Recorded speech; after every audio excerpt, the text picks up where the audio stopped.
Hello guys, good day po sa lahat. Welcome ulit sa ating channel. For today's video po, aakyat tayo ngayon sa bundok para i-repair na yung inverter na binilhan natin ng pyesa. So ngayon, pupuntahan na natin sa bundok guys. Ito yung daan dito. So makulimlim ang panahon ngayon, masama ang panahon. Medyo malapit nang umuulan. Yan guys, nakita nyo ba yung sa malayo itong may tower? Tower po yan. Doon po tayo pupunta.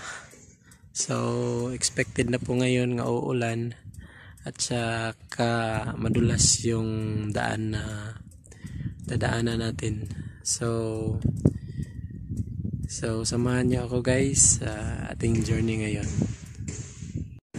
Ayan guys, yung daan papunta doon sa tower. Ayan, nakikita na natin yung yung tower doon sa bantang taas. Diyan po yung destination natin para i-repair yung inverter na solar na ginagamit sa FM. So samahan nyo ako guys para adventure naman. So yan guys, banda roon, ayun makikita nyo city. Tapos dito yung daanan doon, makikita nyo yung tower. Malapit na tayo, dadaan pa tayo sa matirik talaga na daanan at saka maputik. So ayan guys, nandito na tayo sa baba sa tower. Pero kailangan pa nating umakyat doon. Nakikita nyo ba dyan yung yung backhoe? Nagre-repair pa yan. Andun sa itaas yung yung tower. Hindi na masyado clear yung video natin kasi ma-fogs dito. Yan, aakyat tayo dyan. Tapos hindi na ako magdadala ng motor kasi di kaya, napakaputik talaga. So let's go guys. Oh, nandito na tayo guys, naglalakad tayo. Ayan guys, nakita natin yung yung backhoe at saka yung dump truck. Siyang nag-operate dito para malinis. Ayan guys, bakit na tayo. Tuktok talaga ito guys. Ayan yung tower sa likod dyan tayo. Dyan yung destination natin guys. So samahan nyo ako, tayo po ay maglalakad. Tapos guys, yan fogs dito, malapit ng umulan. Yan yung daan dito. Ito yung journey natin guys. Yan.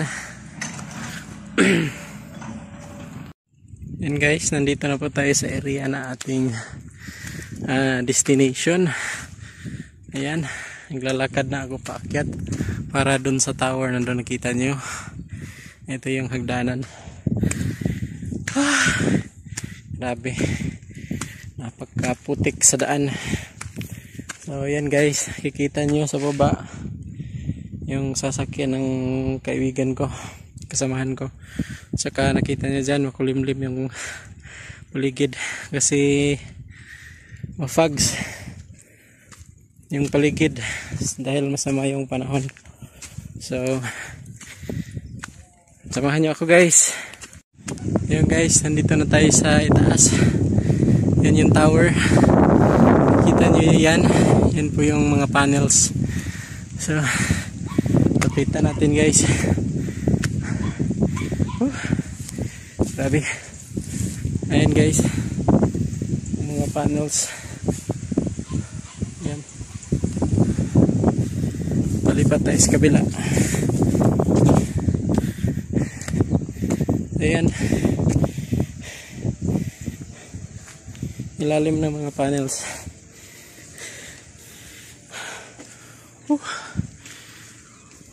Yan guys, Sa mga panels po yan. Ito po yung box. So i-repair muna namin doon sa loob yung inverter na nasira. So ito na guys yung pinalitan na piyesa. Yan yung ceramic capacitor, busted na kasi kaya pinalitan, at saka isang resistor na 2 watt pinalitan din para gagana.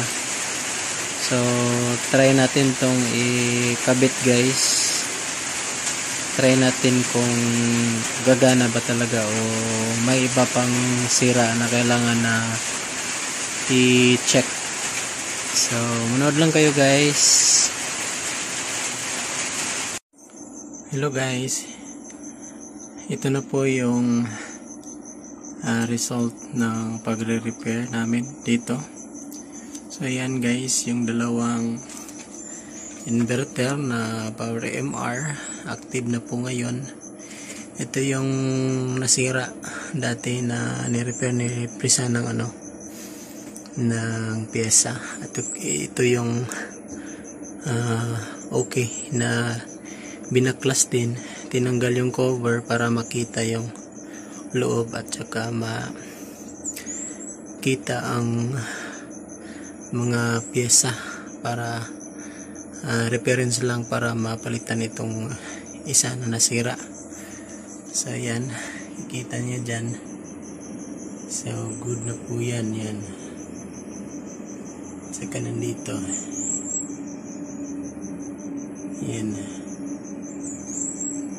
naka bypass na po yan ngayon kasi makulimlim na dito. Malapit na mga 4 AM 4 PM pala, kaya nag-bypass na siya. Yan, bypass. So yan lang po. So salamat sa panonood at salamat din sa pag-subscribe, at saka hindi pa nakapag-subscribe, maraming salamat na rin po.